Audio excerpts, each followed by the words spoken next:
Greetings, everyone. My name is Dr. Jason Freeman. I'd like to welcome you onto my channel. In episode 1 of my Britain's Black Heroes series, I'm going to give you 5 things you need to know about the Black British hero, Olaudah Equiano. Now, at any point, feel free to click the notification bell or subscribe to my channel to get more content. So, without further ado, let's begin.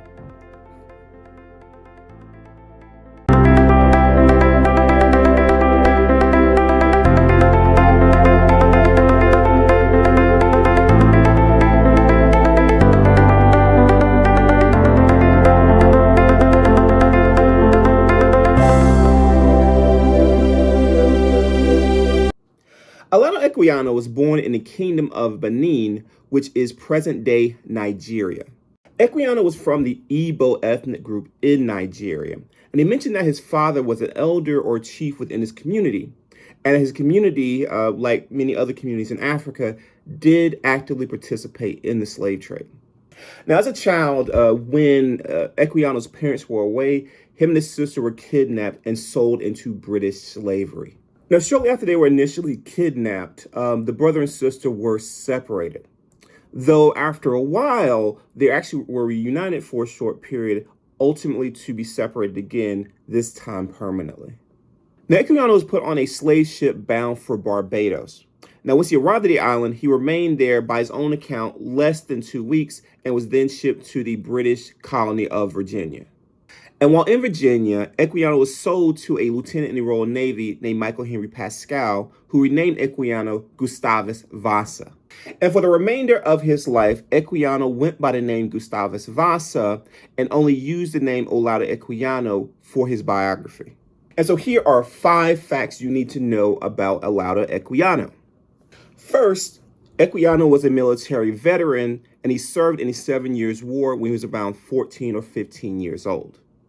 Just for a little background, the 7 Years' War took place between 1756 and 1763.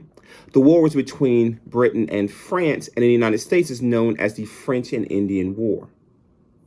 Now, during the war, Equiano served on a ship where he actually took powder from below decks to the aft guns while also being under fire. He mentioned being part of several battles during the war and was almost killed on multiple occasions. Now, we know that Equiano was around 14 years old during the 7 Years' War because he mentioned arriving in England at around 12 years old in 1757, and he engaged in his first battle in 1759 at the Straits of Gibraltar, so about 2 years later. Fact number 2, Equiano purchased his own freedom. Now, in 1762, Equiano was sold to Captain James Dornan of the British privateer vessel, the Charming Sally. The privateers were basically just government-sanctioned pirates, so of course they headed straight for the Caribbean. Now, while in the Caribbean, Equiano was sold yet again, this time to a man named Robert King. Now, Robert King was a merchant. He was also a Quaker from Philadelphia. Now, being from the American colonies, Robert King took Equiano with him back to the colonies, specifically to the British colonies of South Carolina and Georgia. Now, while traveling with King, Equiano was actually allowed to participate in trade and commerce. He was given an allowance by King, which he was able to use to buy goods in one port and sell to another. Now, over time, he saved up his money and was able to eventually buy his freedom from King.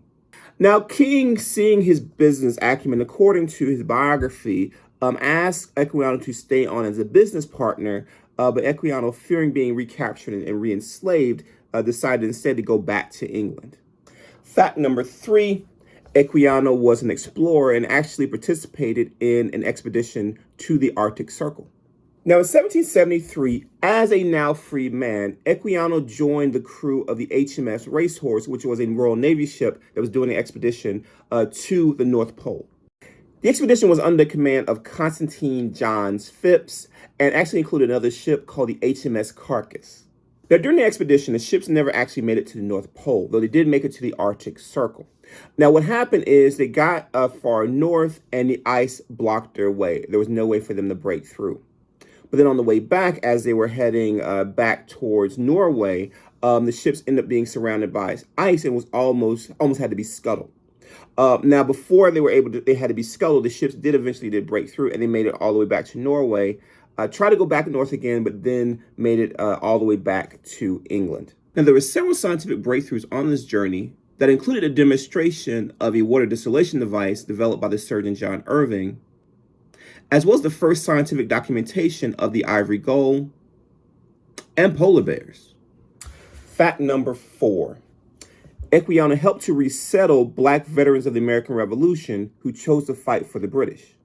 So during the American Revolution, there were many Black slaves who were in the American colonies who decided to fight for the British.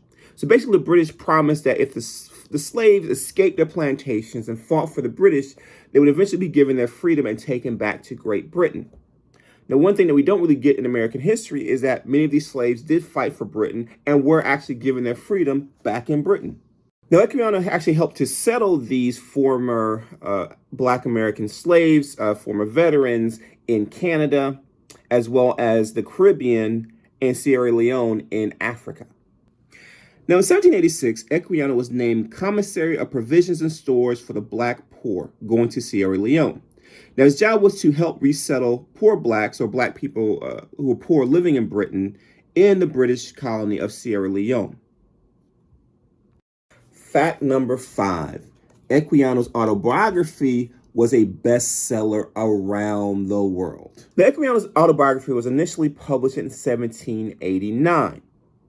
Now, in the years before his death, it was published in 9 different editions over the 9-year period between 1789 and 1797. He traveled around the British Isles promoting his book, and in fact, he actually became economically independent from people who were his benefactors who were kind of supporting him. Before that, he became economically independent on his own based on the sales of his book. He actually was able to accrue a fortune as an author. Now, similar to the narrative of the life of Frederick Douglass, Equiano's book surprised many readers. So at a time when Black people were considered little more than brutish animals, here you have this articulate Black man who was writing about his experiences.